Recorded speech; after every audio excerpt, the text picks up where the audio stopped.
Havendo número legal, invocando a Deus pela grandeza da pátria e a paz entre os homens, dou por aberta a sessão, convidando o nobre vereador Leonel Brizola para proceder à leitura da ata da sessão anterior.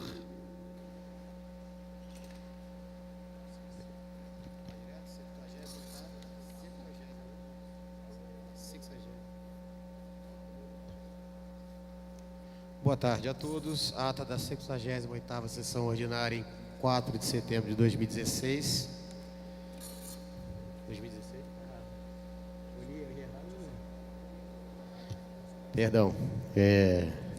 De 2018. Presidente, senhor vereador Jorge Felipe, presidente Tânia Basso, primeiro vice-presidente vereadores Rocal, a convite às 14 horas, com a presença dos senhores vereadores Paulo Pinheiro, professor Celilo Parelli, Wellington Dias, Ítalo Silva, César Maia, Tereza Berg, Rocal, Leandro Lira, Inaldo Silva, Fernando William, Tânia Basso, Rosa Fernandes, Babá. Assume a presidência o senhor vereador Rocal e ocupa o lugar secretário o senhor vereador Paulo Pinheiro, ambos a convite.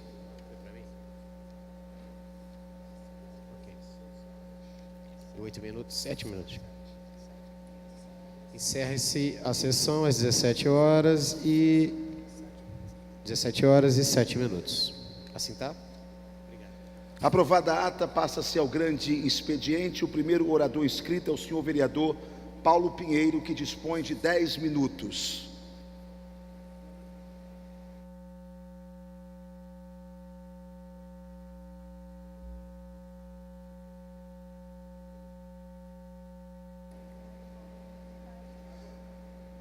Na ausência do nobre vereador Paulo Pinheiro, convido o próximo orador, que é o senhor vereador Leonel Brizola.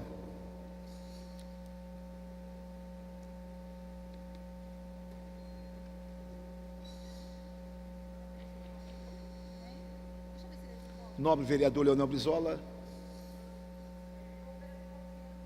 com a ausência do nobre vereador Paulo Pinheiro, Vossa Excelência.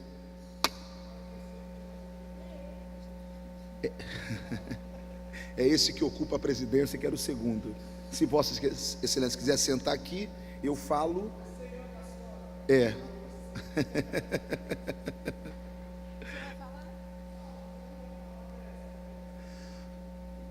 Mais uma vez, com a palavra, Sua Excelência o vereador Leonel Brizola. Vossa Excelência dispõe de 10 minutos.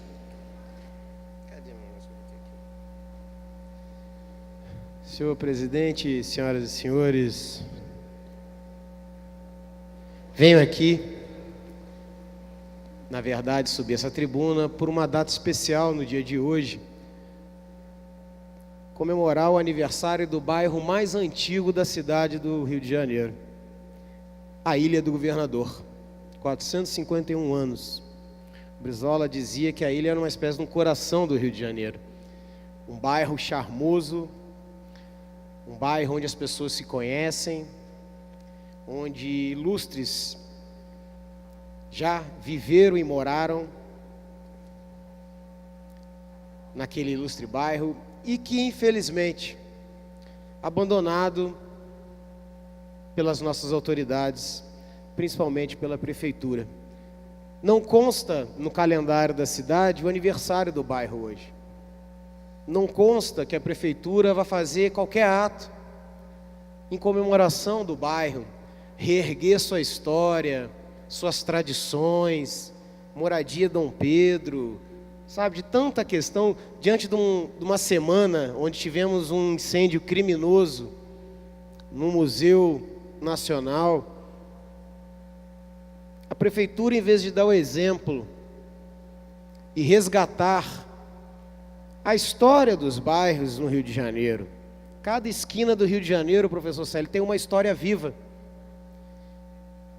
Não é, presidente Ottoni? Há uma história viva da riqueza que é o Rio de Janeiro histórico. Isso é patrimônio da cidade, é patrimônio histórico da cidade. A prefeitura deveria ter o dever de informar para a população do Rio de Janeiro a própria história da cidade. Os bairros imperiais estão largados. Você vai em São Cristóvão, está abandonado. Você vai em Realengo, está abandonado. Então, uma prefeitura que não referencia, não homenageia, não resguarda, não lembra a história da cidade, dos seus bairros tradicionais, é uma prefeitura que não tem compromisso com a cidade do Rio de Janeiro. Lamentavelmente, falta muita coisa a ser feita na Ilha do Governador. Muita coisa. A segurança, a limpeza urbana, infraestrutura. Até hoje não se resolveu a questão do transporte, vereador Célio. Perdemos uma grande oportunidade com os Jogos Olímpicos, que poderia de fato ter mudado a questão urbana da cidade, mas não. Foi tudo para os negócios, para a especulação imobiliária, elefantes brancos, não é? Museu do Amanhã. Aliás, eu fiz aqui um discurso, se eu não me lembro, em 2016, denunciando o descaso do Museu Nacional, o descaso da prefeitura do Eduardo Paes, que esse Crivella segue igualzinho, tudo farinha, mas de saco diferente. É tudo a mesma coisa. É o mesmo projeto neoliberal de cidade. É a mesma ordem. Não há espaço democrático para as pessoas. Não há uma cidade humana onde os ambientes públicos de fato são de todos. Há sim uma cidade com muro, segregada, onde os órgãos de segurança se comportam com truculência, administrados por pessoas com a mesma mentalidade da caserna militar de 64. Então é muito triste que chegamos na ilha, no 451 anos de Ilha de Governador, e não vemos a prefeitura dar a sua devida atenção. O mínimo que poderia fazer é resgatar a história. A prefeitura gasta milhões e milhões com propaganda do seu próprio governo, que até hoje não fez nada, não é? O bispo prefeito Crivella realmente não realizou nada na cidade do Rio de Janeiro. Pelo contrário, estamos com uma dívida brutal, acentuou ainda mais a vergonha que foi o governo do Eduardo Paes, né? Essa desaventura que foi eleger alguém que não tem capacidade para administrar uma cidade do porte como o Rio de Janeiro. E isso fica claro quando nós notamos e percebemos aquele político que não tem vida partidária. Isso é um perigo para a política. Aventureiros. Espero que não se repita mais uma vez nessa eleição. Sabe? É preciso olharmos para a vida partidária de cada político nesse país. Aonde que ele começou militando? Que partido ele defendia e que ideias eles defendiam? Aonde estavam em determinado momento da história do país? Quer conhecer o seu político não é pelas ideias que ele apresenta no microfone, é pela vida partidária. Porque a maioria dos partidos são partidos cartoriais. E infelizmente a Ilha do Governador está também uma espécie de política cartorial. Tinha um projeto na Alerj até para tornar-se um município separado, como queriam fazer com a Barra. Ia ser um problema. Você imagina um antigo vereador aqui, Jorge Pereira, prefeito da Ilha do Governador. Ia ser uma tragédia retumbante. Fernando William, você imagina? Então, você desculpa, presidente, eu ter ido além do aniversário da ilha, mas é que as coisas estão intrínsecas. Elas não estão separadas, o pé não está separado da cabeça. Quando temos um prefeito, bispo da Universal, que se comporta como, de fato, aquilo que eu falei até no impeachment do prefeito Crivella aqui. Porque para eles, Fernando William, não há nação, não há estado, não há sequer município. O que há é a igreja do Macedo e do Crivella e seus espúrios negócios paroquiais. É o de fato que é. Por isso o esquecimento da Ilha do Governador, o esquecimento dos bairros imperiais. seja São Cristóvão, seja Realengo, seja o centro da cidade, cada esquina há uma história, a nossa identidade, da onde viemos e quem somos. É essa identidade que o carioca precisa resgatar nos bairros, porque você tendo essa identidade com os bairros, você cria uma questão de pertencer àquele bairro, logo você cuida, você tem amor, você tem pertencimento. A melhor maneira de você quebrar essa união é deixar para lá, deixa apodrecer. Faz a pequenininha política do toma lá da cá, vereadorzinho de tal bairro, asfalta a ruazinha dele, dá uma podinha de árvore aqui, aquela coisa do chaguismo, da bica, abre se você rezar a nossa cartilha, se não rezar a nossa cartilha, fecha a torneira, não tem água. É assim que se dá a prefeitura e o legislativo. Por isso os bairros estão abandonados, a cidade está esburacada, não há placa de informação, não há história, não há nada. O Rio de Janeiro está abandonado, sujo. A única coisa democrática na cidade do Rio de Janeiro é o mau cheiro. E está fedendo babeça. É a única coisa democrática na cidade do Rio de Janeiro, é o mau cheiro. Você vai na Ilha do Governador, além de suja, as ruas sujas, abandonadas, fede para tudo que é lado.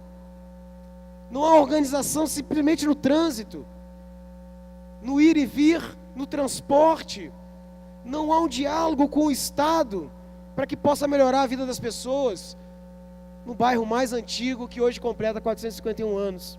Então, meu repúdio a esse prefeito que... Minha pergunta seria, quando é que o senhor vai ser prefeito? Muito obrigado. O próximo orador inscrito é o senhor vereador Antônio de Paula, que dispõe de 10 minutos. Senhor presidente, senhoras e senhores vereadores aqui presentes, o que me traz à tribuna nesta tarde é para falar sobre assuntos que eu julgo serem pertinentes para esse momento. Primeiro, eu quero parabenizar a Ilha do Governador, a nossa querida ilha, pelos seus 451 anos de história. A Ilha do Governador sempre foi um país, ou um bairro, melhor dizendo, querido do Rio de Janeiro. A Ilha do Governador sempre foi um símbolo do carioca. A ilha, até pouco tempo atrás, era um orgulho para aqueles que moravam lá, e era um sonho de consumo para aqueles que visitavam a gloriosa Ilha do Governador. Mas o tempo foi passando e a Ilha do Governador foi enfrentando as péssimas consecutivas gestões municipais, que acabaram agravando os problemas da ilha e transformando hoje a ilha em um lugar ainda que belo, ainda que maravilhoso, ainda que com seu ambiente familiar, mas um lugar que já não se dá mais tanto orgulho de se viver e de se morar como antes. E por quê? Por causa dos moradores da ilha? Não. Por causa das decisões erradas, das decisões tomadas pelos nossos governantes, por aqueles que ocuparam a prefeitura, de não fazer o investimento que a ilha merece.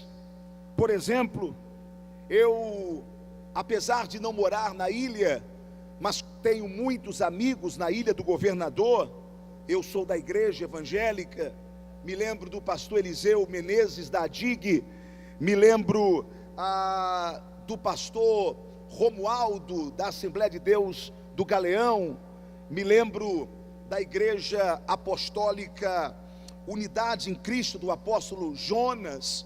São amigos queridos do meu coração, e o que eu mais ouço quando eu vou à ilha é: vereador, nosso transporte aqui está de péssima qualidade. A ilha, ela é banhada pela Guanabara, pela Baía da Guanabara, e hoje a ilha, infelizmente, se você quiser sair da ilha de barcas, que seria o melhor transporte para aportar aqui na Praça 15, você só tem 3 saídas pela manhã, do Cocotá para a Praça 15, e 3 saídas da Praça 15 para o Cocotá no final do dia, e pronto.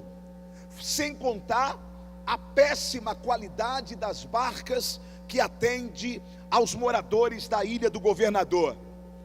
Por que não citar também um seríssimo problema, vereador Fernando William, médico, doutor, e que tem se preocupado muito durante o seu tempo como político pelo quadro da saúde do nosso município e também do nosso estado.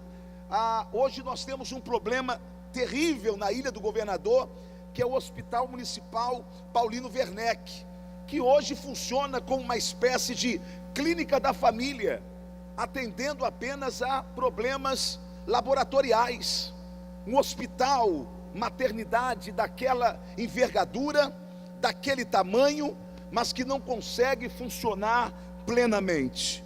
Portanto, aqui desta tribuna, o meu papel é tentar dar voz àqueles que não têm voz, ou que pelo menos veem no nosso mandato a possibilidade de reverberar os seus conflitos, as suas necessidades e as suas ansiedades. Parabéns à gloriosa Ilha do Governador, e que os próximos anos não sejam iguais aos últimos anos, mas que sejam anos tão gloriosos quanto anos em que morar na ilha era um orgulho, e quem ia visitar a ilha sentia o desejo de fazer parte da ilha também. Parabéns à Ilha do Governador pelos seus 451 anos. Senhor presidente, segundo assunto que me traz a essa tribuna é para darmos continuidade ao caso do Museu Nacional. A diretoria do museu terá muito que explicar, porque apesar de toda a falta de verba, da verba não ser aquela que o museu precisaria todos os anos, finalmente os bombeiros, eles apresentaram a documentação do Museu Nacional, e a conclusão é que o museu estava em situação irregular no que diz respeito à situação da legislação de segurança contra incêndio e pânico. Só para a gente ter uma ideia, o espaço não possuía um certificado de aprovação em dia. Esse certificado, ele atesta quando as medidas básicas de segurança estão presentes. Não havia, por exemplo, porta corta-fogos, por exemplo, corta-fogo, por exemplo. Não havia o mínimo que se espera de segurança em um local que é frequentado pelo público. Senhor presidente, o prédio não tinha sequer um seguro para problemas como hoje nós estamos vendo o museu, ou aquilo que foi o museu, tendo. Sem dúvida alguma, a reitoria da UFRJ, responsável pela manutenção do suporte ao Museu Nacional, ela tem sim o que explicar, ela tem sim que ir a público falar.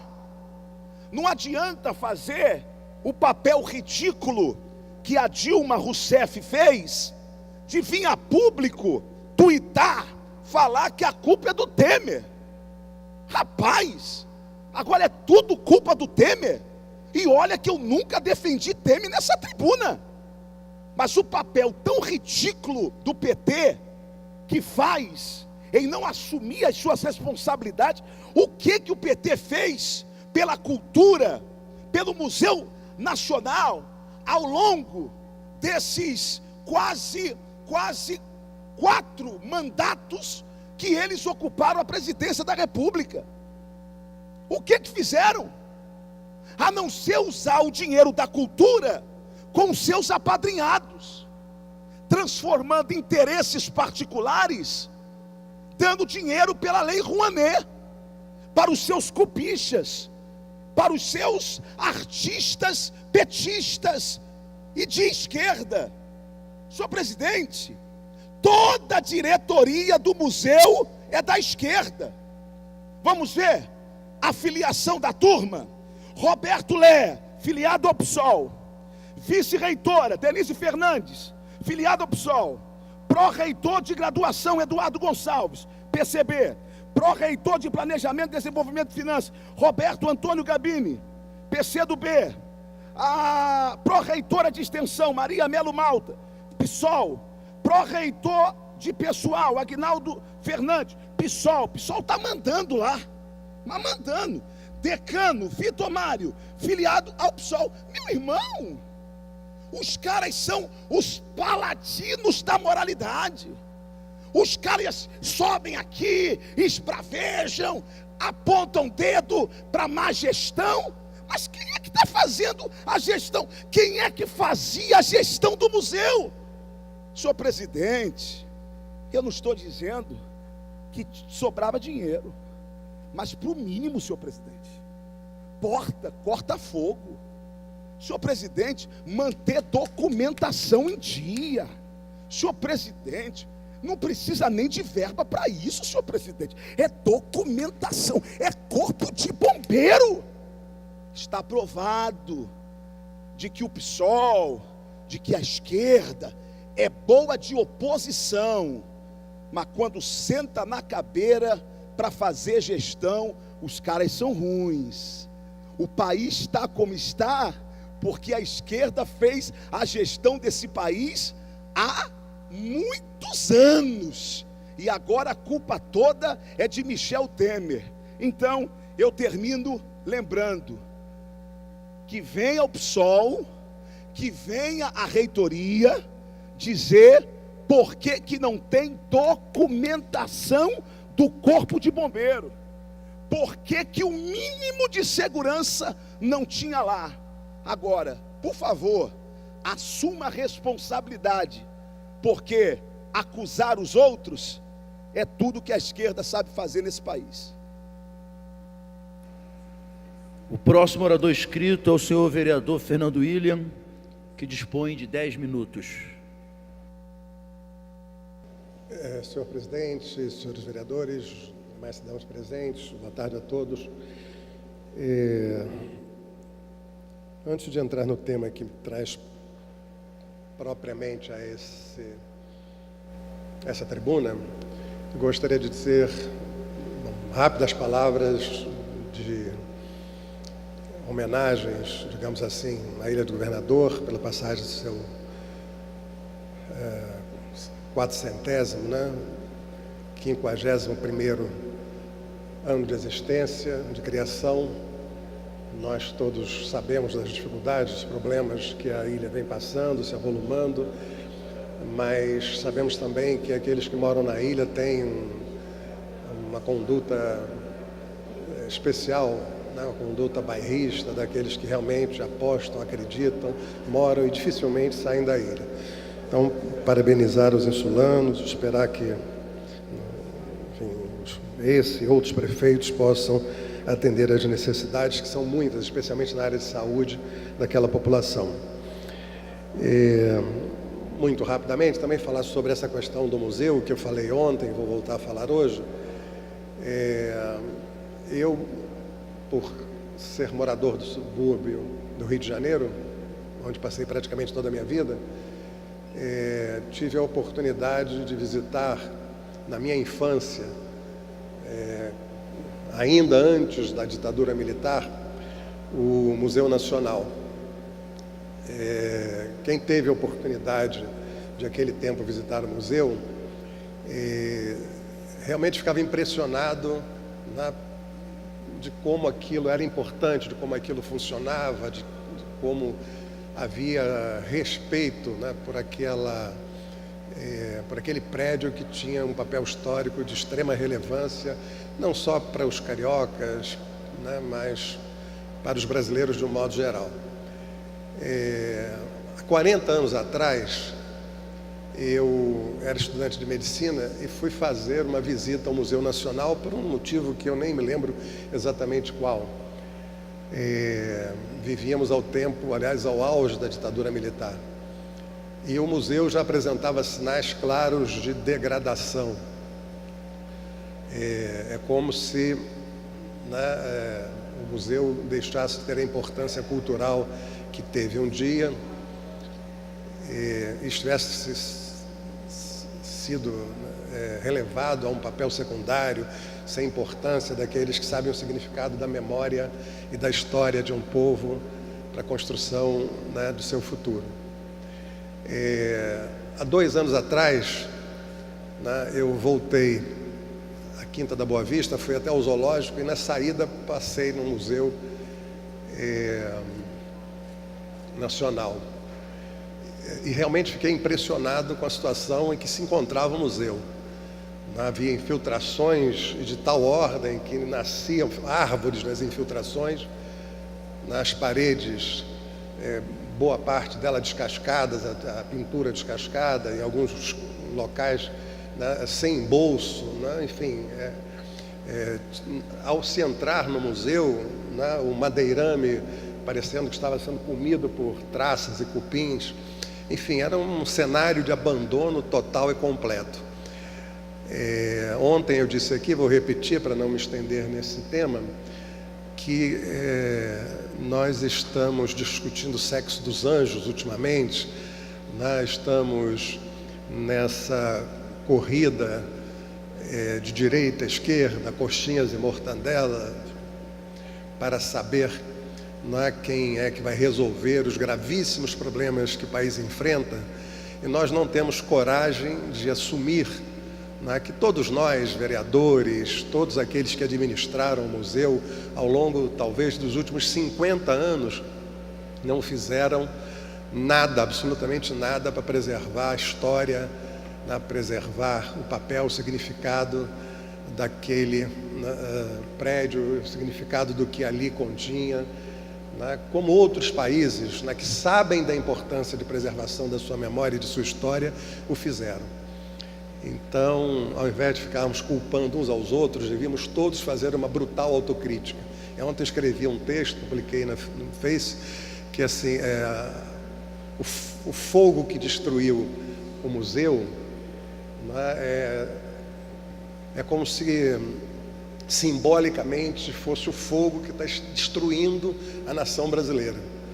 A nação está sendo destruída por essa falta de compromisso, por essa falta de responsabilidade, por essa falta de percepção do significado da história, da memória, que deveríamos ter em relação a nós mesmos, ao orgulho de sermos o que somos, e da nossa falta de ação e perspectiva de propor soluções concretas para os problemas concretos, ao invés de ficarmos uns acusando aos outros, sem sentarmos numa mesa. Aliás, como fizemos ontem para discutir a reforma tributária, com pessoas de direita, com pessoas de esquerda, e pudemos concluir num debate sereno, sério, profundo, sobre um tema relevante para a nação brasileira, e muito especialmente para cidades como o Rio de Janeiro, já que se fala tanto os próximos presidentes, os presidenciáveis, certamente o futuro presidente, todos falando em implantação do imposto sobre valor agregado, que retira da prefeitura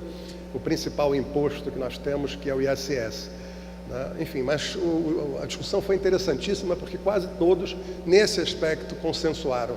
Então, ao invés de ficar com essas provocaçõezinhas pequenas, é a direita, é a esquerda, né? Não sei, a responsabilidade é da direita, a responsabilidade da esquerda, né? O ideal seria que nós, claro, cada um sem abrir mão dos seus pontos de vista, da sua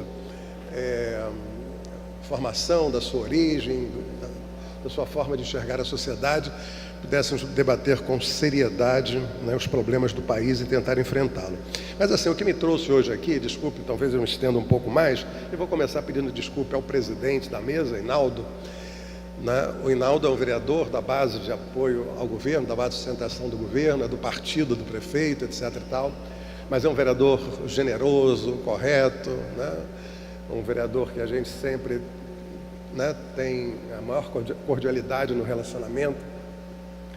Mas assim, eu quero fazer um protesto veemente, duro, né, muito firme, a um fato que vem ocorrendo e que eu acho que hoje chegou ao seu ápice. Há algum tempo, né, foi publicado por meio da imprensa que o Rio de Janeiro tinha um volume significativo de obras paralisadas, né, e nós todos sabemos que obras paralisadas elas acabam provocando prejuízos ao erário na medida que uma obra que fica 2 anos e meio paralisada, 3 anos, né, ela vai se deteriorar e na medida que você retome essa obra, você vai ter que pagar o custo, né, do processo de deterioração, muitas vezes refazendo a obra, né, porque você destruiu uma determinada rua, um determinado trecho, a Avenida Brasil, como é o caso da Via Brasil, e quando se retomar a obra, o custo será muito mais elevado. Então, a nossa preocupação foi criar uma comissão que investigasse essa situação das obras paralisadas, mas investigasse não na perspectiva banal, né, na perspectiva trivial da política, de acusar A, B ou C, né?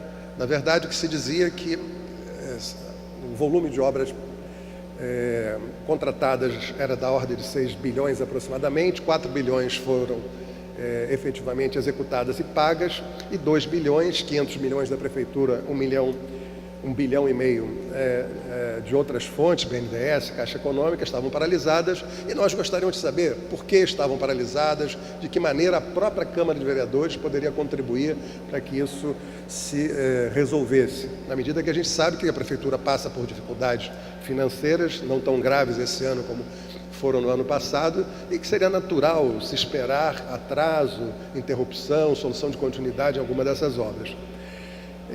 Solicitamos então, estivemos no Tribunal de Contas, constatamos uma série de informações e solicitamos que o responsável, né, pelas obras no Rio de Janeiro, o então subsecretário Sebastião Bruno, hoje secretário de Infraestrutura, pudesse comparecer à Câmara para prestar as informações relativas, né, a esse volume significativo de obras. Na verdade, o Tribunal de Contas constatou 131 obras paralisadas, sendo a principal delas, né, o BRT ali, né, aquela Via Brasil, né, enfim, a Avenida Brasil. Por 4 vezes nós solicitamos a presença do senhor Sebastião Bruno nesta casa, e ele, na primeira vez, disse que não poderia vir porque estaria com o prefeito, na segunda vez a mesma coisa. Bom, na terceira e na quarta vez ele nem respondeu ao ofício que nós havíamos feito a ele, né? Pura e simplesmente não veio, não deu a menor bola para a comissão. Eu acho que a comissão está representando a Câmara, nós não estamos brincando, né?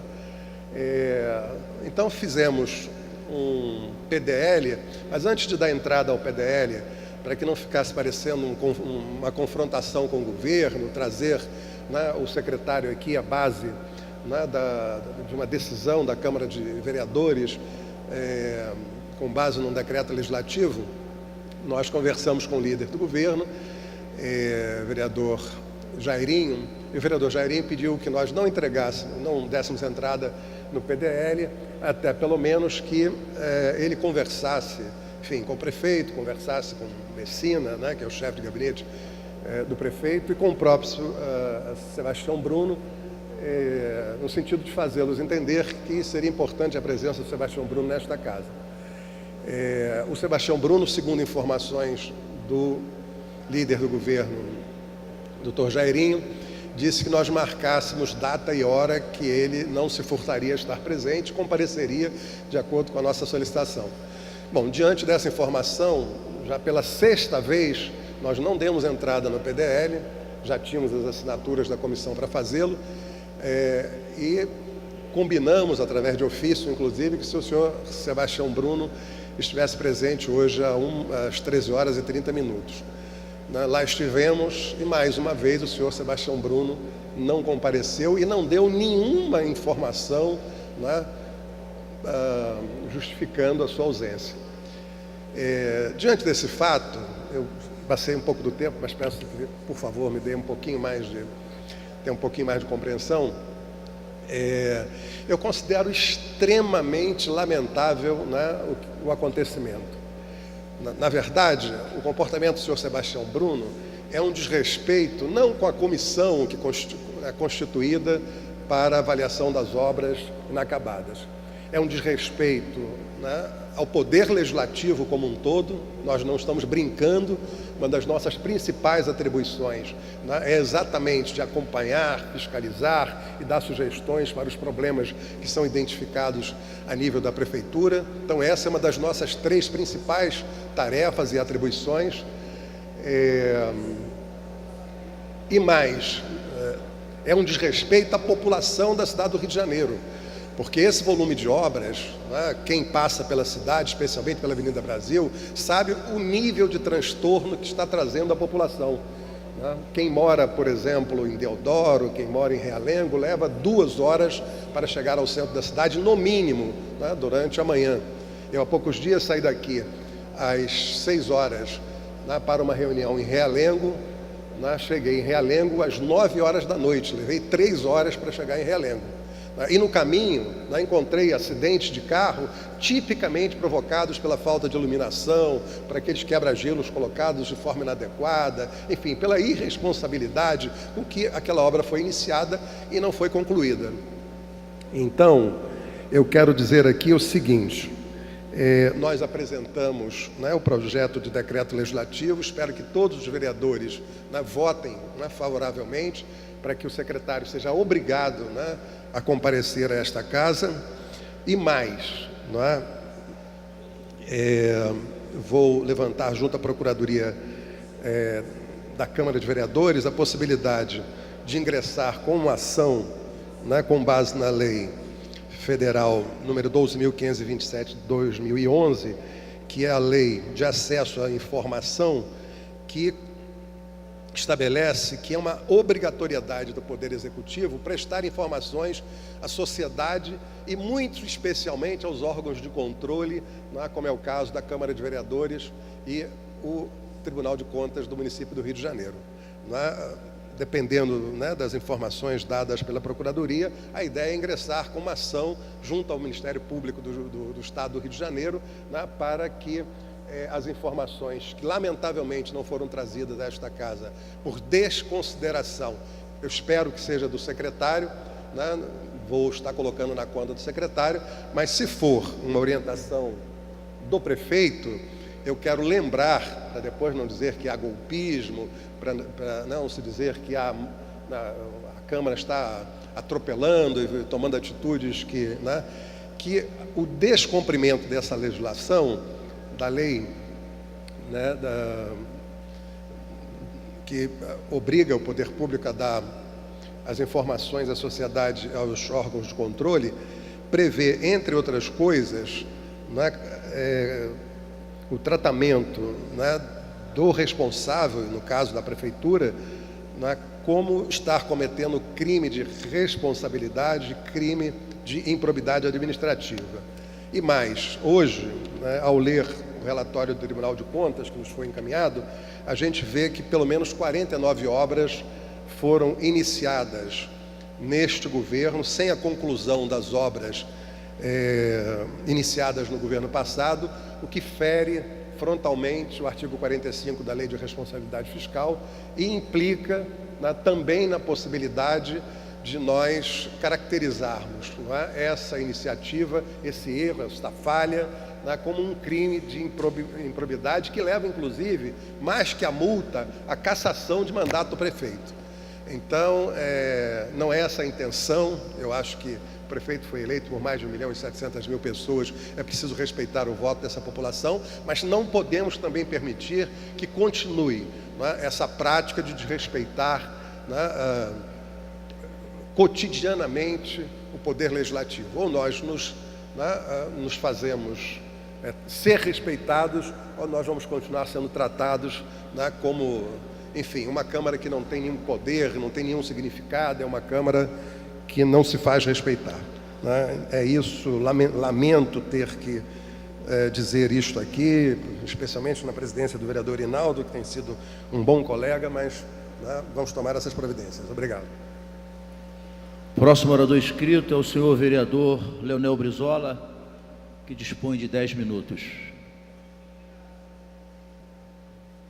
Obrigado, senhor presidente, senhor Rinaldo.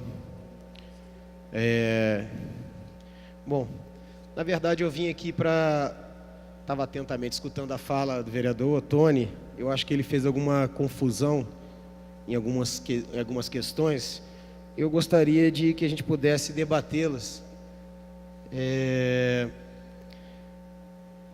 Principalmente a questão dos museus na cidade do Rio de Janeiro e no país, a questão do acervo do patrimônio histórico do nosso país.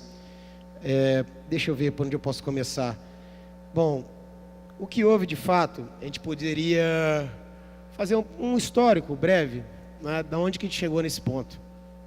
A verdade é que antes do governo Lula, e eu não estou aqui para defender PT, nunca fui do PT, tenho várias críticas, aliás, e coloco que foi justamente o PT que impediu o Leonel Brizola de ser presidente do país.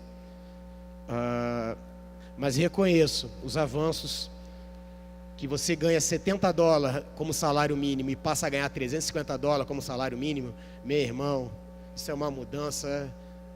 Quem ganha pouco sabe o que é. Sabe muito bem o que você passar de R$100 para R$300. Parece pouco, mas para quem ganha pouco, meu querido, isso é uma diferença brutal, não é? Enfim, eu não vou entrar muito nesse mérito, mas o de fato é que no governo Fernando Henrique houve um descaso com o patrimônio histórico. Nos 8 anos do governo Fernando Henrique. No governo Lula houve um aumento e foi criado, de fato, uma atenção e uma secretaria especial para os museus. E foi dada atenção em inúmeros museus do país. Houve um aumento de gasto com as universidades públicas também. Lógico, criamos mais universidades públicas, você cria mais professores. E não estamos falando de qualquer professor, nós estamos falando de um professor extremamente qualificado, com doutorado. E aí você paga um salário decente para esse professor, que ainda não é o salário que deveria ser neste país. Nós deveríamos ter o mesmo respeito e o mesmo salário que ganha um juiz a um professor universitário, coisa que é totalmente desproporcional. E depois eu vou chegar nessa conta aqui também. Pois bem, e com um déficit muito grande nessa área. Se você pegar o UFRJ, senhor presidente, senhores vereadores, o Ottoni não está mais aqui, nós não estamos falando de qualquer universidade. Nós estamos falando de uma universidade de excelência. O professor Célio Luparelli conhece bem. É uma universidade de excelência no seu ramo tecnológico, seu hospital, seu patrimônio, seus museus, que não era só de visitação, não é um museu de pirotecnia igual ao do Museu da Manhã. É um museu que tem um acervo que, de fato, para experimentos científicos e estudos científicos. Então você tem uma coisa totalmente diferenciada. Aquela parte do UFRJ, da Ilha Governador, seria o nosso Vale do Silício. Ali está toda a tecnologia do país de ponta, e que infelizmente, com o governo Temer, está sendo totalmente destruída. Agora temos que fazer uns senões nesse meio do caminho, né? Do governo Lula, do governo Dilma. E cabe ressaltar que lá atrás começa a tentativa de golpe, de destruição da democracia, com o seu Eduardo Cunha na presidência da Câmara. Ou seja, a presidenta eleita, quando ela assume, o orçamento não tinha sido votado. Você já imaginou, presidente dessa sessão, se o Crivella assume o governo e a gente não vota o orçamento? Não faz nada. Não faz nada. ali preparava o arcabouço desse golpe jurídico. E eu digo que foi um golpe, que é claro que foi um golpe, porque a Dilma não cometeu crime de improbidade administrativa. Ela fez uma pedalada que o Lula fez e que o Fernando Henrique fez, que o Cabral fez e que todos os outros prefeitos, governadores fazem também. Não há crime. Você não pode ser julgado por uma lei que não existe. Não há? O direito romano já nos coloca isso.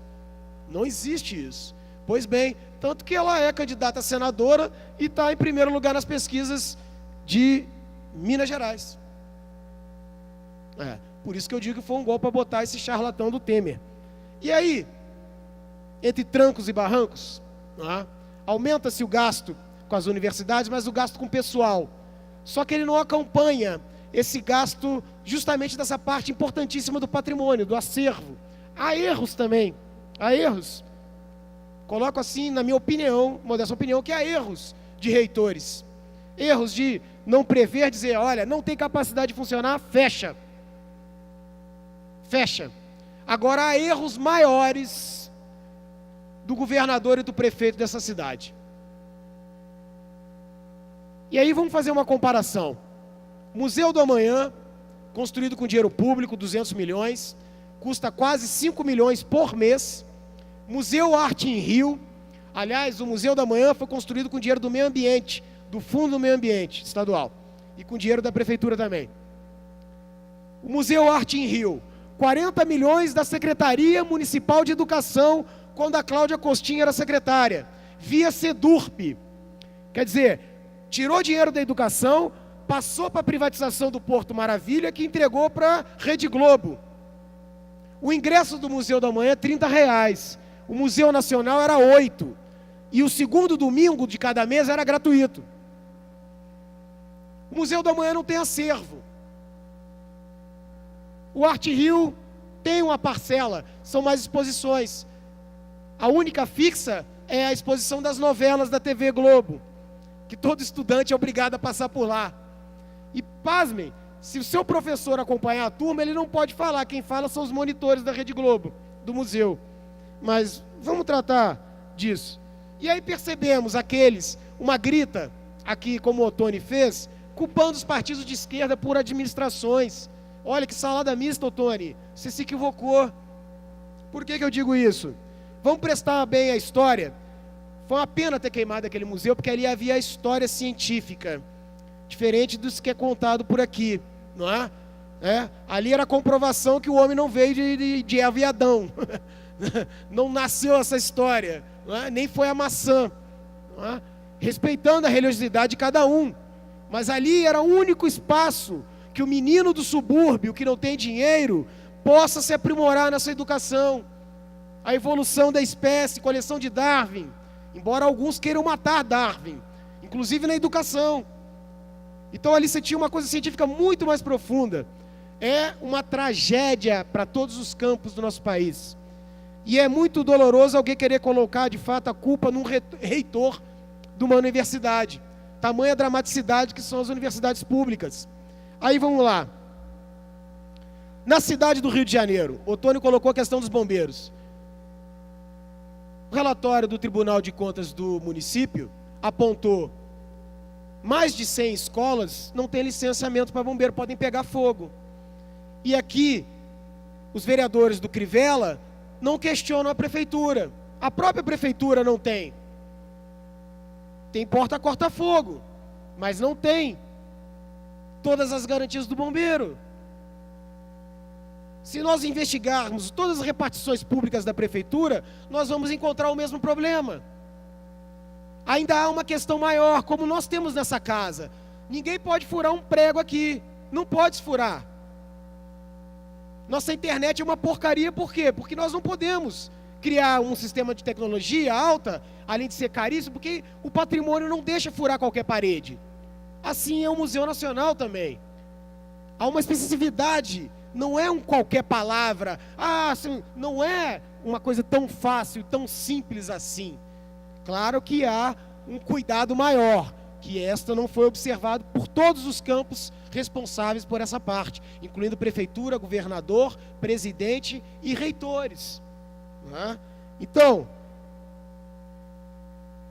Se você somar esses museus aqui de pirotecnia do Rio de Janeiro, da Rede Globo, por mês, o que nós pagamos, nós contribuintes, vereador Ottoni, nós todos pagamos por Arte em Rio, Museu da Manhã, esses principais, daria para sustentar o Museu Nacional por 20 anos, em um mês. Em um mês. Nós temos abandonados na cidade do Rio de Janeiro o Museu da Imagem do Som, o do Índio, o do Arquivo Municipal, o do Arquivo Estadual, tudo abandonado, em petição de miséria, e não há um cuidado com isso. Então, quando nós vemos, né, eu não somei a Cidade da Música, só a Cidade da Música é 5 milhões, então, quer dizer, isso é impagável, sabe? Quando começa esse neoliberalismo, essa pirotecnia, né, dizendo que é moderna, com o Eduardo Paes e o Cabral, é a mesma escola também do Crivella, infelizmente, que eu já vi o Crivella questionar o Museu da Manhã, dizendo que não consegue pagar, e eu sou solidário, Crivella, porque eu fui o único aqui dentro, inclusive da esquerda, que tem medo de enfrentar a Rede Globo, e faço essa crítica ao meu partido, ao PSOL, que tem medo de enfrentar a Rede Globo, não questiona esse desperdício de dinheiro público. É dinheiro jogado no lixo. A cidade está precisando de dinheiro, vereador Ottoni. E aí eu sei que passou meu tempo, eu vou tentar concluir, senhor presidente, que só peço 1 minuto de conclusão, para desmistificar aquilo que o Ottoni estava falando, que a esquerda não sabe governar. Se você fizer uma pergunta aqui no Rio de Janeiro, quem foi o melhor governador da cidade do estado do Rio de Janeiro? Foi Leonel Brizola. Até hoje, os 2 presidentes mais lembrados do país, Getúlio Vargas e Lula, porque a atualidade, com todos os erros, os equívocos do Lula, ainda assim está no coração do povo. Então esse misticismo que a esquerda não sabe administrar é uma grande farsa, porque quem criou as condições e direitos e garantias à população foi o campo progressista. A direita só criou crise, a direita só criou sofrimento, desilusão, desamor, desumanidade. Basta ver, Ottoni, o galinho de ouro do neoliberalismo na América Latina, esse Eduardo Paes da Argentina, o Macri, quebrou a Argentina, era visto como a grande solução neoliberal, o cara que ia privatizar, ia moralizar as contas.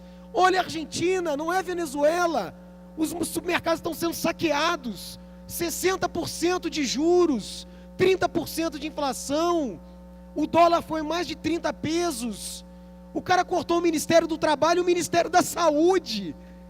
Quer dizer, o menino de ouro do neoliberalismo desmoronou a farsa desse neoliberalismo. E por que a mídia aqui não coloca nada sobre a Argentina, que está de pires na mão de novo ao FMI, 60 bilhões, por que ela não coloca? Porque ela quer manter essa farsa do neoliberalismo, que é uma mentira, e que levou ao sofrimento do povo brasileiro.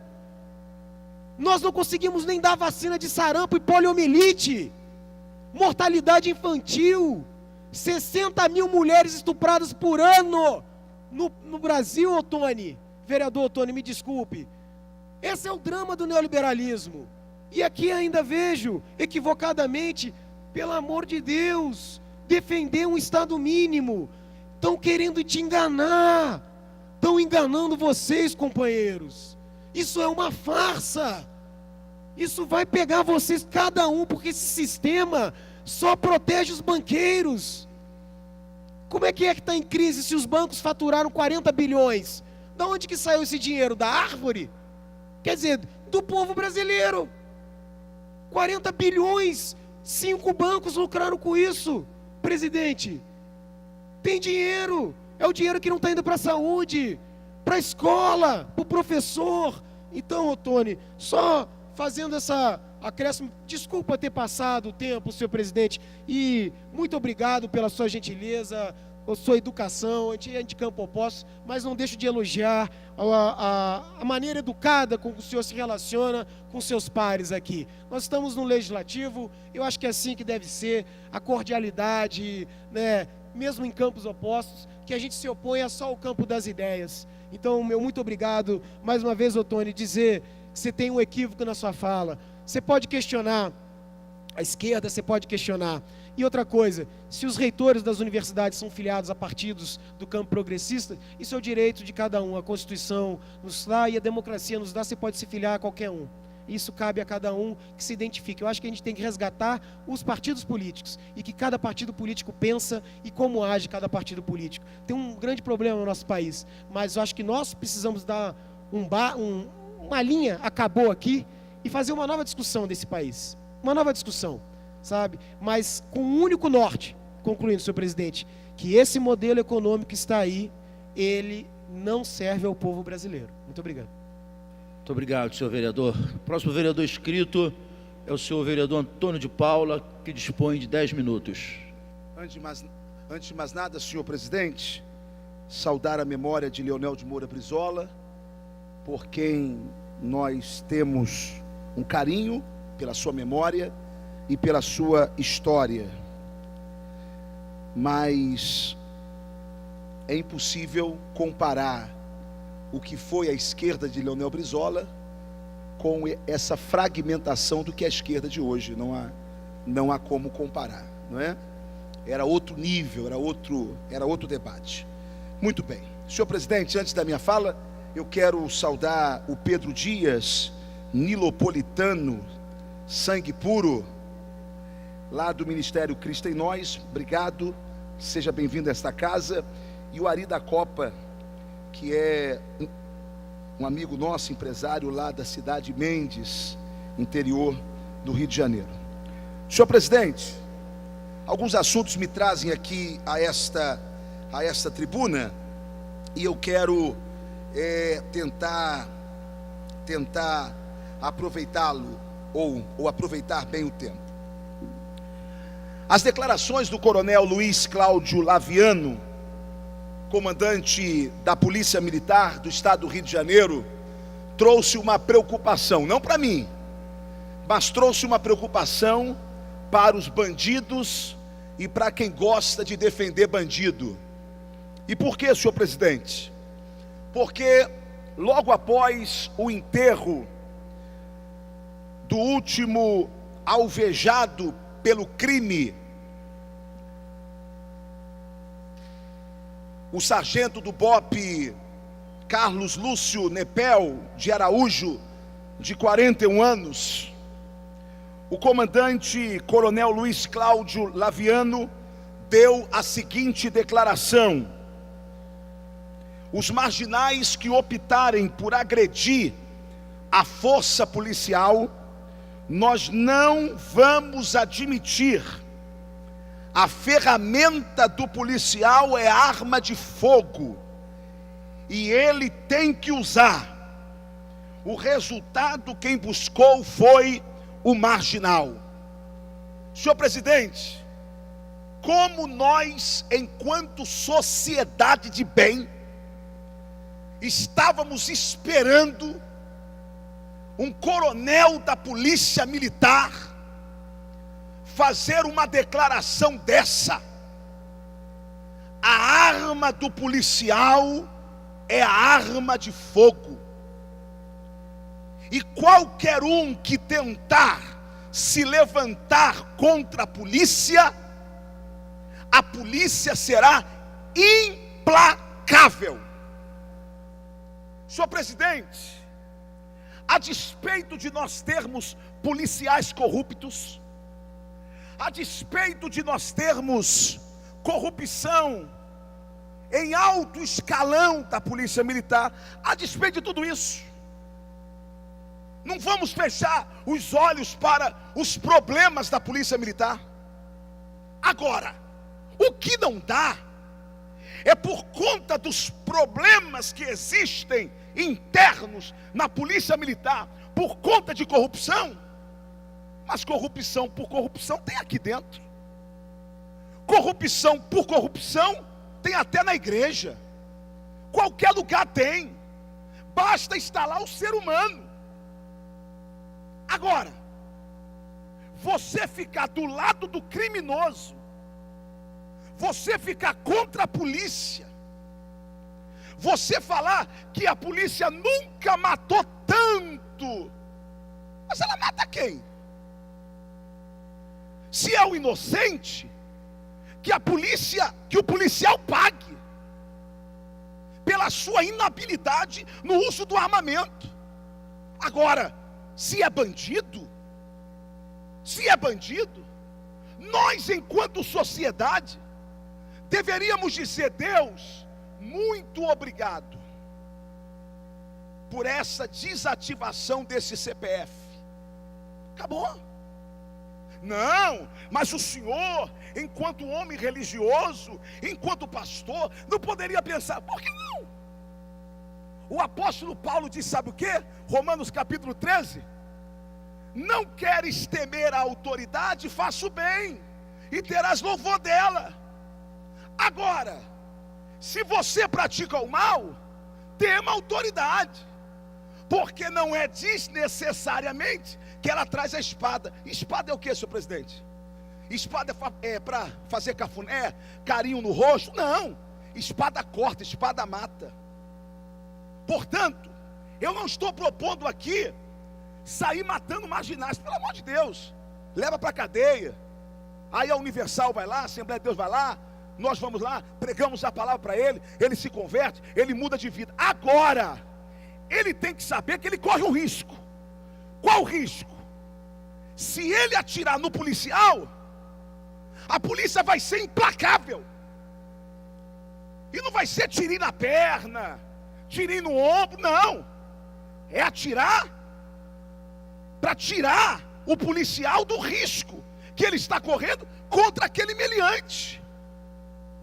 Aí alguém diz: mas a lei ela não permite isso, porque a lei, bem, então se a lei, vamos ao Código Penal brasileiro, vou ler, no artigo 25, o Código Penal prevê, desde 1940, que quem quer que esteja portando um armamento de fogo é um gerador de risco iminente, uma ofensa a quem quer que seja. Portanto, como disse Wilson Witzel, se um bandido estiver de fuzil na mão, isto é um risco eminente. O Código Penal protege o policial e dá o direito desse ser abatido. Por quê? Porque alguém com uma .30 com um fuzil na mão representa um risco eminente à sociedade. Portanto, parabéns ao coronel Laviano pela coragem e pela postura de resgatar a autoridade do policial diante da bandidagem que se sente tão liberada a fazer o que quiser fazer. Senhor presidente, eu venho a essa tribuna para saudar alguém que Vossa Excelência conhece muito bem, conhecido como o Leão da Bahia. O Leão da Bahia. Eu quero, de uma maneira muito especial, saudar Abílio Santana. Abílio Santana, sem dúvida alguma, se tornou uma voz em defesa dos valores que orgulha não somente a Bahia, mas que orgulha também a todo o Brasil. Por isso, aqui da tribuna da Câmara Municipal, eu quero desejar saúde e vitória ao Leão da Bahia, que mesmo sem mandato, mesmo sem tribuna, ele tem rugido, e rugido com força, fazendo com que aqueles que querem agredir os valores tremam diante de suas palavras. Sucesso a Abílio Santana, o Leão da Bahia, que sem dúvida alguma será uma grande voz em Brasília em defesa dos valores, em defesa da pátria. Muito obrigado, senhor presidente. Próximo orador inscrito é o senhor vereador Paulo Pinheiro, que dispõe de 10 minutos. Senhor presidente de trabalhos, senhores vereadores presentes, funcionários da casa, pessoas que estão aqui presentes hoje no plenário. Eu queria conversar sobre alguns assuntos ligados ao trabalho da Prefeitura do Rio. Nós estamos discutindo aqui com muita veemência vários vereadores têm usado aqui o microfone, o plenário, para discutir sobre competência gerencial, capacidade de gerir órgãos públicos. E eu queria pegar o exemplo para que os nossos colegas vereadores também comentassem esses assuntos. A questão da gestão da UFRJ, ontem já foi bastante explicitada aqui pelo vereador Renato Cinco, e eu queria pegar o mesmo assunto, que evidentemente deve ter, ou deveria ter, a mesma participação dos vereadores, porque eu queria falar de gerência no município. Nós divulgamos uma notícia hoje, na coluna do Jornal Extra, sobre a gerência de escolas. Vendo aqui o professor Luparelli, que é professor ligado a essa área, e nos assusta ver os mesmos problemas que dizemos gerenciais acontecendo nas escolas geridas pela Prefeitura do Rio, geridas pelo prefeito Eduardo Paes, geridas pelo atual prefeito Marcelo Crivella. O documento do Tribunal de Contas mostra, o relatório que está sendo discutido para aprovação pelo tribunal, está aguardando respostas da prefeitura. Num dos itens fala que exatas 194 de 195 escolas visitadas pelos técnicos do Tribunal de Contas não tinham o certificado de aprovação do Corpo de Bombeiros. Nós sabemos que o número de escolas é muito maior. Isso é apenas um pedaço da rede estadual que foi visitada pelo Tribunal de Contas. Portanto, parece que temos problemas gerenciais também nas escolas municipais. Boa parte delas passaram 8 anos sob a gestão do prefeito Eduardo Paes. E agora estão sob gestão há 1 ano e 8 meses, 9 meses, na gestão do atual prefeito. Como é que nós vamos enfrentar esse problema? É gravíssimo problema. Eu acho que nós temos que buscar com o Tribunal de Contas. Estou pedindo a cópia integral do relatório, das visitas realizadas, para que a gente não tenha o mesmo problema que estamos vendo no museu. Vimos no museu que pegou fogo no domingo, e estamos vendo nessas 194 escolas. Eu não quero nem me ater aos problemas federais, mas também, se algum de vocês, vereadores, fizeram uma visita às quase uma dezena de unidades de saúde ligadas à Universidade Federal do Rio de Janeiro, vão ver também situações gravíssimas. Vocês imaginam se um incêndio como esse acontecesse, tem grande probabilidade de acontecer, já foi denunciado várias vezes, dentro do Hospital Universitário Clementino Fraga Filho, que tem situações tão caóticas quanto a que vimos no museu, estamos vendo no museu. E agora também nas escolas. O que vai acontecer, o que aconteceria se nós tivéssemos uma escola municipal incendiada, por exemplo, durante o horário de utilização dessas escolas? É um fato grave, gravíssimo, que também temos que ter a mesma veemência e discutir o problema de gestão. Será que o orçamento da prefeitura não tem condições de suprir esse problema? Nós temos visto muitas brigas em relação à climatização de salas de aula, climatização de enfermarias, de unidades públicas municipais. Acho que deveríamos, nesse momento, ter a mesma preocupação com esse dado que está vivo. Esse levantamento, esse quadro que o Tribunal de Contas nos mostra, está sendo votado. E, evidentemente, depois de votado no Tribunal de Contas, virá para essa casa. Nós precisamos estar atentos, porque é o mesmo problema, é a mesma situação trágica. A falta de recursos para investimento e custeio na rede municipal de educação. Portanto,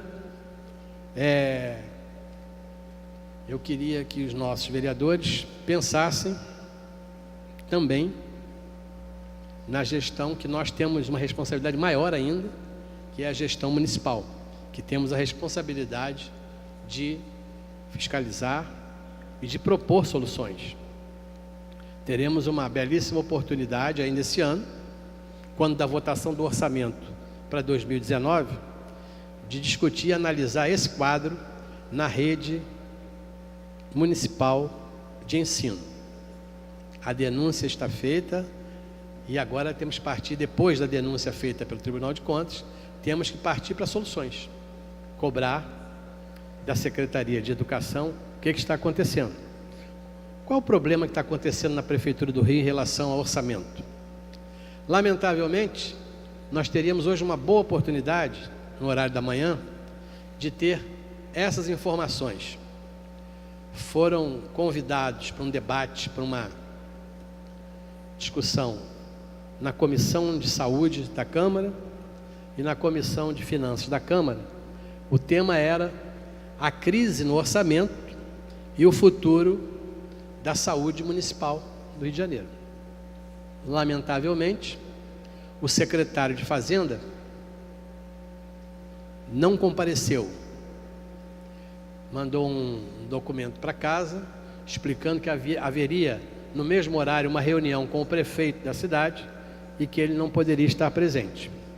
Compreendemos perfeitamente a preferência para a discussão com o prefeito, mas, depois de terminar essa reunião, poderíamos, a partir de agora, receber o secretário de Fazenda e a secretária de Saúde, para que pudéssemos conversar sobre isso, porque a situação está acontecendo.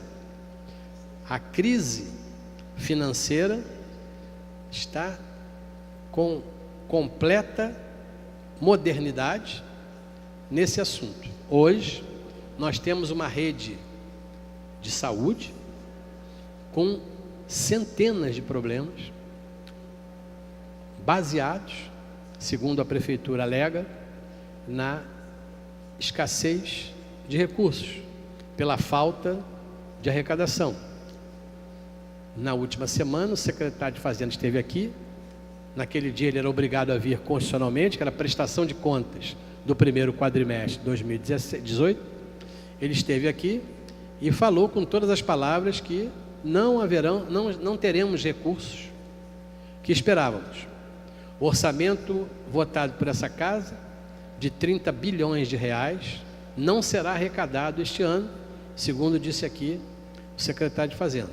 Diante disso, ele fala que está preparando cortes, que ele pretende ser mais do que um secretário de Fazenda, ele pretende ser um cirurgião que vai cortar as gorduras do orçamento da saúde. Nós precisamos que ele explique para nós quais são as gorduras que ele vai cortar. Hoje, os cortes de recursos já estão acontecendo.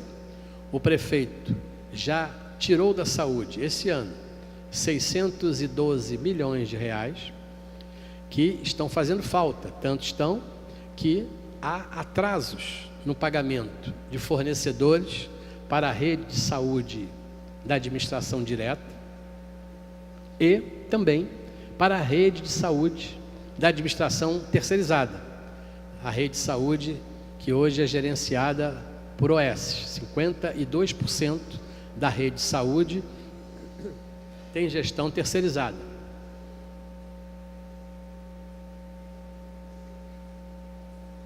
E, mesmo não havendo nenhum incêndio em nenhuma unidade pública municipal, os cidadãos que precisam de atendimento na rede municipal estão tendo dificuldades. A Defensoria Pública já apresentou um trabalho muito sério, muito importante, mostrando que nesses primeiros 8 meses de 2018, 80 pessoas por mês morrem por falta de leitos de terapia intensiva na cidade do Rio de Janeiro. Então, essas pessoas não morreram queimadas, morreram asfixiadas pelo orçamento. Por isso, eu lamento profundamente a ausência do secretário de Fazenda. Acho que ele tem obrigação, espero que as comissões de Finanças e Saúde retomem essa discussão, cobrem a presença do secretário de Fazenda, que nós precisamos saber o que vai acontecer. Porque ano passado nós já vimos o que aconteceu. Esse ano estamos vendo o que está acontecendo. E não adianta trazer números, porque os próprios números trazidos aqui na apresentação da secretária de Saúde mostraram uma queda no volume de atendimentos, segundo ela mesma coloca, causados pela queda da arrecadação. Então nós precisamos que esse problema, que não vai acontecer, porque já está acontecendo, que esses problemas todos possam ser discutidos.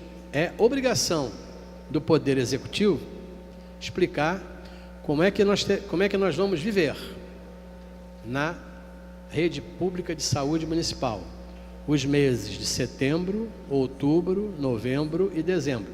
Faltam 4 meses. Nós temos visto que as explicações dadas pela Prefeitura até agora não são convincentes. Até porque nós também fizemos muitas críticas ao governo anterior. Mas,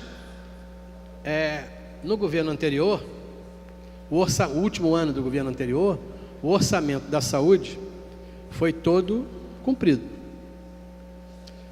Aconteceram diversos erros. Parte desse cumprimento caiu nas costas do atual prefeito, é verdade, mas foi cumprido. Nós já vimos que no ano passado, o primeiro ano do governo Crivella, o orçamento aprovado não foi cumprido. Parte desse orçamento não foi feito. 5,3 bilhões era o orçamento aprovado pela Casa, 4,9 foi o que a Prefeitura conseguiu gastar na área de saúde. Então, senhores, utilizando esse horário, eu queria deixar viva essa discussão, tanto da rede estadual e municipal de saúde, como da rede municipal de educação. Nós precisamos de respostas e, mais do que isso, precisamos de informações de como a Prefeitura vai seguir o seu trabalho de gestora da área municipal. Como é que vamos ter a solução imediata, urgente? Quantas escolas no Rio de Janeiro estão funcionando dessa maneira absolutamente errada? Quanto tempo nós vamos levar para poder atender as pessoas que nos procuram? Não adianta as soluções pirotécnicas, como mutirões, são importantíssimos. Eu acho que Se uma pessoa fosse operada de catarata, já seria importante. Mas essa não é a solução do problema. Como é que a prefeitura vai nos explicar o que aconteceu e vimos aqui ontem com o Hospital Gafreguinho, que é um hospital federal, mas que recebeu um reforço de orçamento de 21 milhões de reais. Pouquíssimas unidades receberam esse auxílio. Os hospitais universitários Clementino Fraga Filho e Pedro Ernesto também são estaduais, estadual e federal, e estão na capital, não receberam os recursos que o Gafre recebeu. E aí a gente vê que o Hospital Gafre comete uma série de graves irregularidades, com filas paralelas, com atendimento por indicação de alguém da direção ou de pessoas de fora. Os pacientes até alegaram que eram pedidos do prefeito, nós não temos como comprovar isso até o momento, mas não há nenhuma dúvida que há um fato com o Hospital Gafre. A fila do CISREG não anda naquele hospital, e a fila paralela, que eles chamam pitorescamente de... não tem o CISREG e tem o CISFERRE. FERRE é o nome do diretor do hospital. Parece que há um sistema de regulação paralelo naquele hospital que precisa ser explicado. A prefeitura nos deve explicações sobre isso. Portanto, queria, para encerrar, deixar essa pergunta, e vou cobrar aqui todos os dias dos nossos colegas vereadores o que nós vamos fazer e como eles pretendem cobrar esse problema grave de estrutura na rede municipal de educação, e como a prefeitura pretende levar até o final do ano a rede municipal de saúde, que já apresenta problemas absolutamente insustentáveis. Muito obrigado, senhor presidente. Terminando a primeira parte do grande expediente, passa-se a segunda parte, e o orador escrito é o senhor vereador Antônio de Paula, que dispõe de 20 minutos. Senhor presidente, cada um que ocupa essa tribuna, ocupa para se dirigir ao seu eleitorado e ocupa para se dirigir a quem quer lhes ouvir. Então, essa tribuna, ela é ocupada por diversas manifestações e facetas da sociedade. Nós, vereadores, representamos aqui a sociedade. Tem coisas que eu ouço aqui que eu não queria ouvir, tem coisas que eu falo que outros não queriam escutar, mas cada um aqui representa a sociedade. Há aqueles que defendem os médicos, há aqueles que defendem o empresariado, há aqueles que defendem até a maconha. Eu, no meu caso, eu defendo valores, defendo princípios, porque quem votou em mim espera que eu defenda princípios e valores aqui. Inclusive, quando eu falo contra a corrupção, eu estou defendendo um princípio e um valor. Pois bem, senhor presidente, eu gostaria de expor rapidamente um vídeo que um pai me enviou. Esse vídeo é um vídeo que, por ser seu filho, o pai omite o rosto da criança. Mas é uma denúncia gravíssima, que nós vamos passar com a autorização da mesa.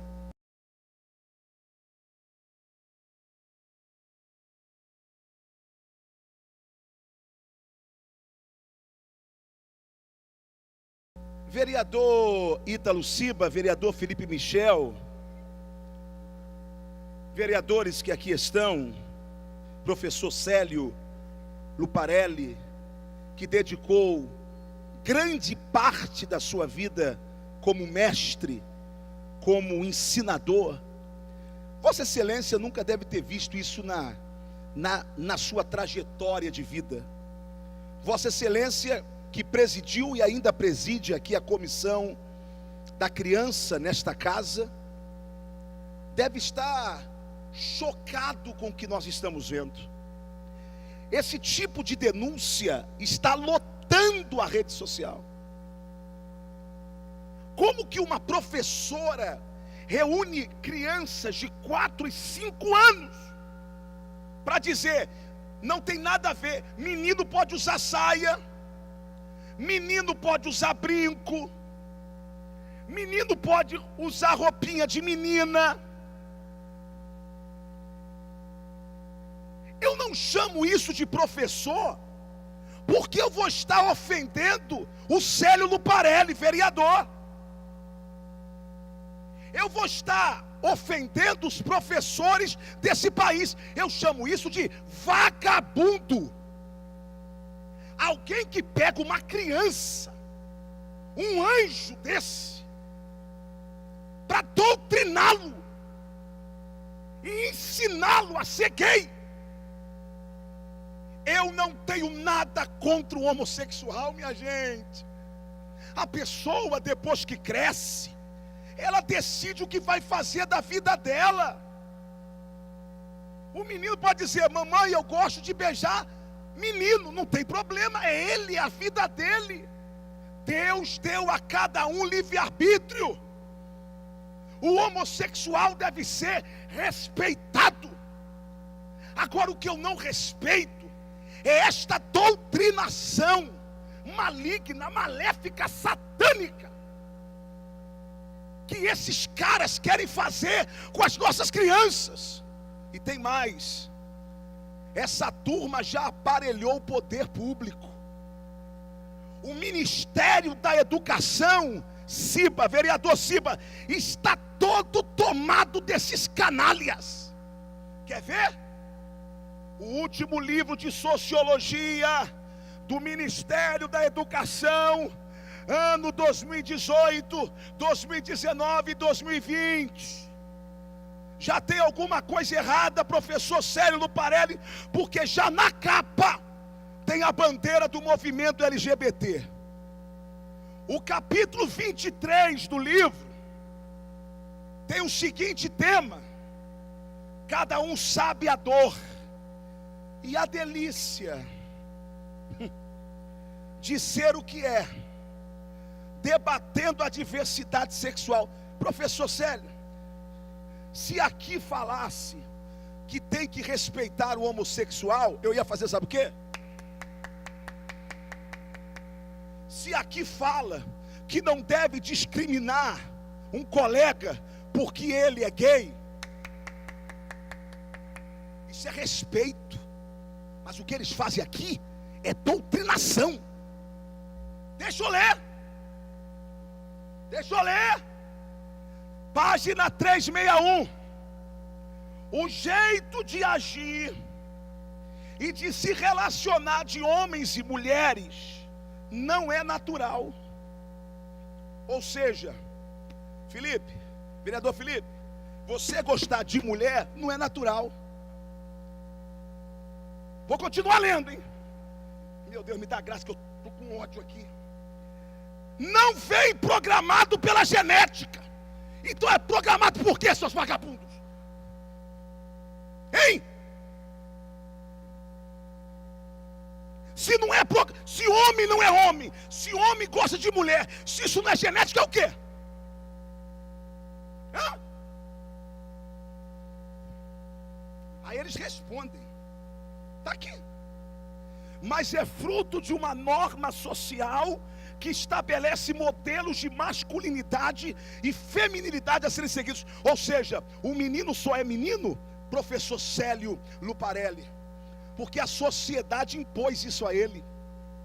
A menina só é menina porque a sociedade impôs. O que é isso aqui? Se isso aqui não é doutrinação, o que? Vou ler mais. 360 páginas.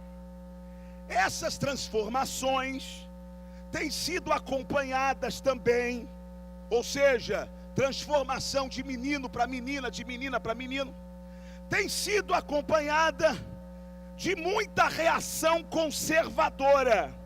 A reação conservadora é essa minha aqui: de pessoas, grupos religiosos, instituições que trabalham para que as coisas continuem sendo como eram antes. Pois bem,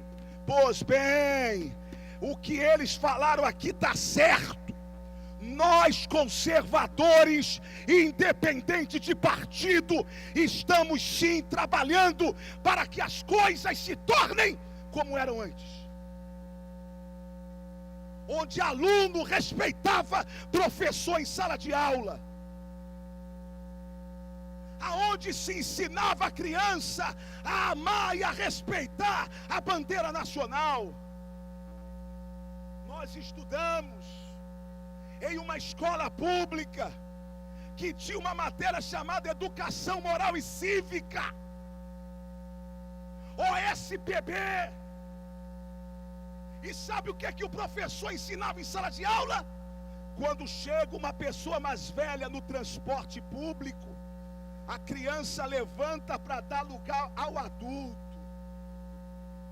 A escola era parceira do pai na educação e na formação do filho.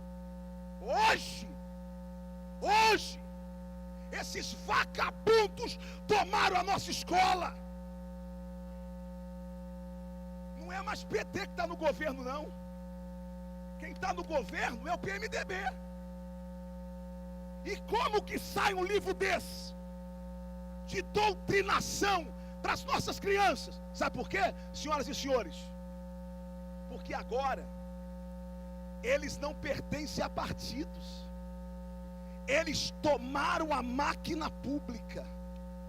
E aí, eu quero falar com aquela câmera ali, ó, da TV Câmara.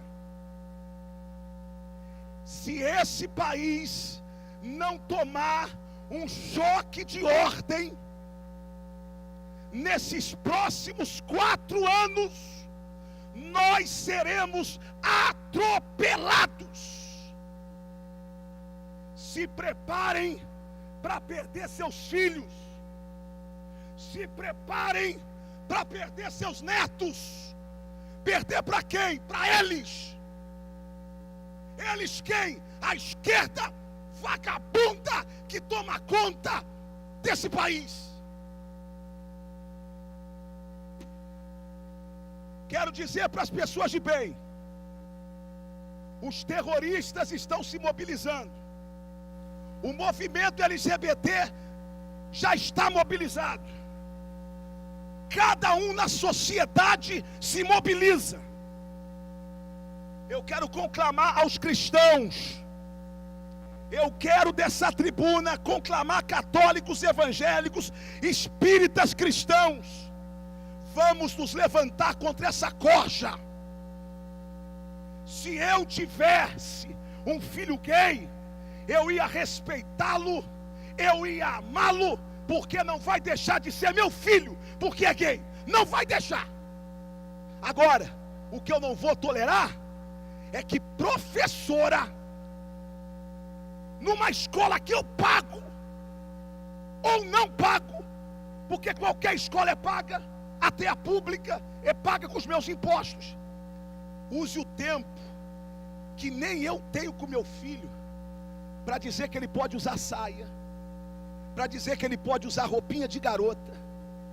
Agora, se algum vereador subir aqui para dizer: o vereador Antônio de Paula ocupa essa tribuna para falar coisas que não são importantes, porque o importante é segurança pública, o importante é os hospitais. Olha, quem quiser achar que família é menos importante do que segurança pública, que ache. Eu parto do seguinte princípio: uma família sólida é menos um bandido na rua. Um filho que não fuma maconha e não cheira cocaína é menos um dependente químico para o Estado ter que atender. Um filho que sabe respeitar pai e mãe é menos um bandido na mão do tráfico. Então não vem me dizendo que o que eu estou fazendo aqui é religião. O que eu estou fazendo aqui é dar voz a essa mãe que está perdendo seu filho, que está perdendo sua filha adolescente. Porque quando a gente chega no pátio das escolas hoje, a gente encontra menina beijando menina, menino beijando menino, E eu sou contra até que tivesse menino beijando menina. Sou contra. Sou contra. Escola não é para isso. Escola não é para isso. Portanto, eu estou dando voz, são a essas pessoas de bem, conservadoras sim, e com muito orgulho. Eu quero usar esses 5 minutos que me restam para dizer que nós precisamos usar de inteligência. Nos últimos 16 anos, a segunda cadeira do Senado Federal foi ocupada por Crivella, com voto maciço de evangélicos e parte dos irmãos católicos. Só que agora a igreja fragmentou-se. Temos 4 candidatos. Significa que uma vaga já está praticamente garantida com um candidato de direita. Só que agora nos resta uma segunda vaga. Com a fragmentação do voto da igreja, quem ganha essa segunda vaga é a esquerda. Ou Lindbergh ou Chico Alencar. Que será uma destruição para quem acredita em valores, a eleição dessas duas pessoas.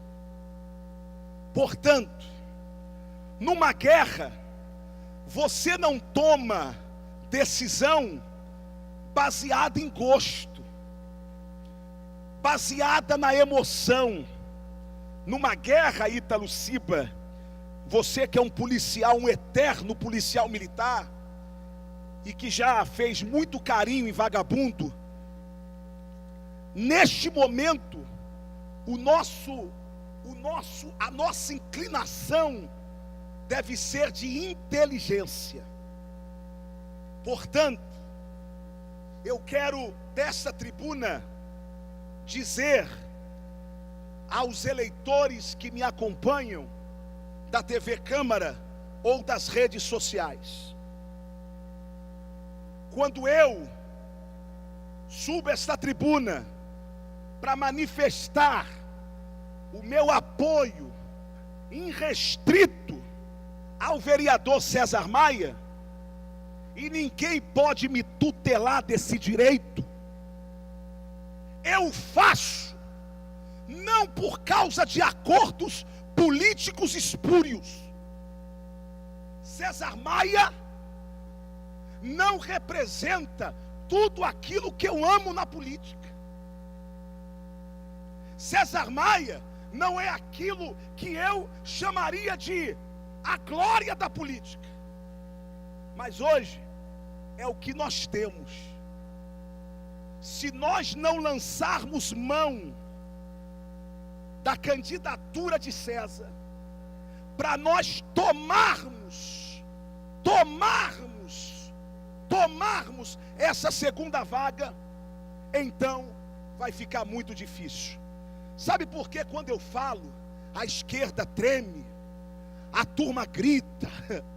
É porque nós estamos nos organizando, nós estamos tendo voz, e quando a direita fala aqui em cima, começa a movimentar a esquerda, e eles começam a ficar desesperados. Por quê? Porque eles achavam que nós seríamos burros de nos dividir. Sim, nos dividimos. Então, para não dar essa vaga para eles, eu voto em quem eu nunca votei, eu apoio quem eu nunca apoiei, só por uma questão: o meu voto não é de paixão por César Maia, o meu voto é em quem pode ganhar e defende os princípios e valores que eu defendo.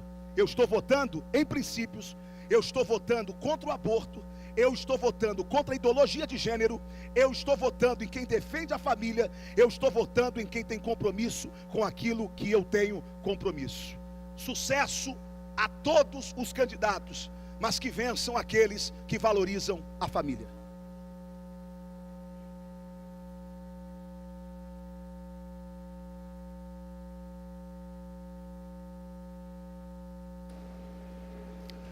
Terminado o tempo destinado ao grande expediente, não havendo matéria a ser examinada, no prolongamento passa-se a ordem do dia.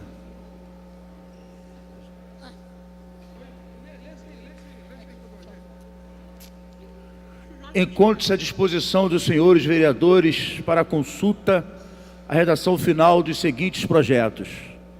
Projeto de lei número 17-A de 2017, de autoria dos vereadores Marielle Franco e Tarcísio Mota, que institui o programa Espaço Infantil Noturno, atendimento à primeira infância, no âmbito municipal do Rio de Janeiro.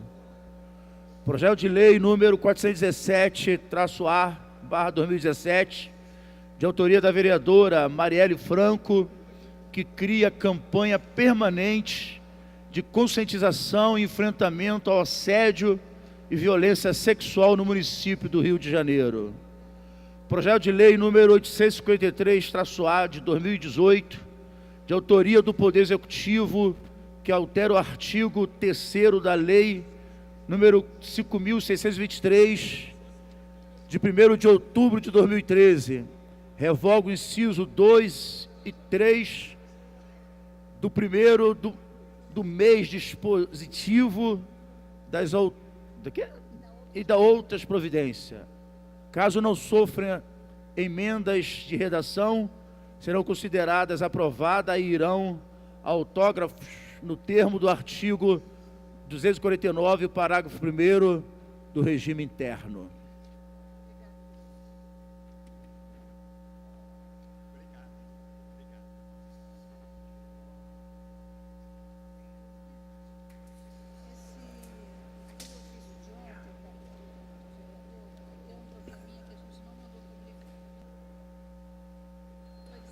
A presidência dá conhecimento ao plenário de expediente da lavra do senhor vereador Valdo Ciasa, que solicita, conforme artigo 11, inciso 1º do Regimento Interno da Câmara Municipal do Rio de Janeiro, uma licença sem remuneração pelo período de 30 dias a partir de 5 de setembro de 2018. Vai fazer alteração Em decorrência disso, há uma alteração no nosso quórum. 2/3 passam a ser 32 senhores vereadores e maioria absoluta 25 senhores vereadores. E 1/3 para a verificação, 16 senhores vereadores. Pela ordem, o nobre vereador Átila Nunes. Bem, boa tarde a todos primeiro. Presidente, queria só fazer um registro aqui. Conversei aqui com o presidente da Comissão de Saúde, o vereador Rafael Luiz Freitas, só para a gente fazer um registro. Hoje houve um completo desrespeito por parte do Poder Executivo. Tínhamos marcado com 20 dias de antecedência uma audiência pública para discutir justamente o orçamento e a crise na saúde. Estou vendo ali o vereador Paulo Pinheiro também, dando todo o tempo para que fosse agendado, tanto com o secretário de Fazenda quanto a secretária de Saúde, faltando exatamente 30 minutos para começar essa audiência pública. Os vereadores já chegando aqui na casa, chega um ofício dos dois secretários, simplesmente informando que não iriam comparecer porque tinham sido convocados pelo prefeito para uma simples reunião. Então isso é um desrespeito à democracia, é um desrespeito constitucional, o papel do Poder Legislativo em fiscalizar, o direito de fiscalizar o Poder Executivo. Nós temos diversos problemas na rede municipal de saúde. Acho que a Câmara Municipal tem muito a contribuir na busca de soluções. São pessoas que estão sofrendo, são pessoas que estão morrendo, e simplesmente os secretários, faltando 30 minutos, cancelam a audiência pública, total desprezo por essa casa. Então não se trata mais de uma questão de oposição, situação, Nós estamos falando agora de uma questão institucional entre os poderes. No momento que secretários municipais acham que podem desmarcar a qualquer momento uma audiência pública, simplesmente comunicar que não virão mais, sem nem ao menos tentar remarcar com antecedência ou indicar alguém para falar em nome da secretaria, isso mostra um desprezo pelo poder legislativo. Eu entendo, presidente, o senhor como a pessoa que representa essa casa, eu acho que isso já passou do momento da gente dar uma resposta. Ou a gente vai baixar a cabeça de vez, e aí nós nunca mais teremos força para fiscalizar o Poder Executivo, ou nós vamos dar uma resposta e dizer que sim, que secretários municipais que fazem gestão do orçamento público têm que prestar contas para essa casa, para o Poder Legislativo. Dito isso, presidente, peço a verificação de quórum. Solicitada a verificação de quórum. Vou proceder à verificação. Primeira bancada. 1, 2, 3, 4, 5, 6, 7, 8 senhores vereadores. Segunda bancada, nenhum. Terceira bancada, 3 senhores vereadores. Quarta bancada, 3 senhores vereadores, mesa 1. 15 senhores vereadores. Não há quórum para prosseguimento dos trabalhos. A presidência antes de encerrar a falta de apresentação. respeito. A Luciana sai Antes de de casa, encerrar os a vereadores presente fizeram sessão. acordo. Isso é um absurdo. Antes de encerrar a presente sessão, em atenção à questão de ordem formulada pelo vereador Átila Nunes, eu penso que realmente é um desrespeito. É um desrespeito. E a Câmara tem instrumentos para se fazer impor. E eu acho que nós devemos usar os instrumentos que o regimento e a lei nos facultam para proceder à convocação desses secretários para que venham aqui por convocação da Câmara Municipal do Rio de Janeiro. Eu estou solidário com Vossa Excelência, acho que é uma falta de respeito mesmo, faltando 30 minutos para uma audiência pública, chegar a uma correspondência, quando poderiam tê-lo feito de uma forma... E ainda que mandassem técnicos para prestar os esclarecimentos, então nada justifica essa conduta dos senhores secretários. Então, eu penso como Vossa Excelência e recomendo que a gente tenha essa iniciativa. A presidência convoca a sessão ordinária para amanhã às 14 horas. Está encerrada a sessão.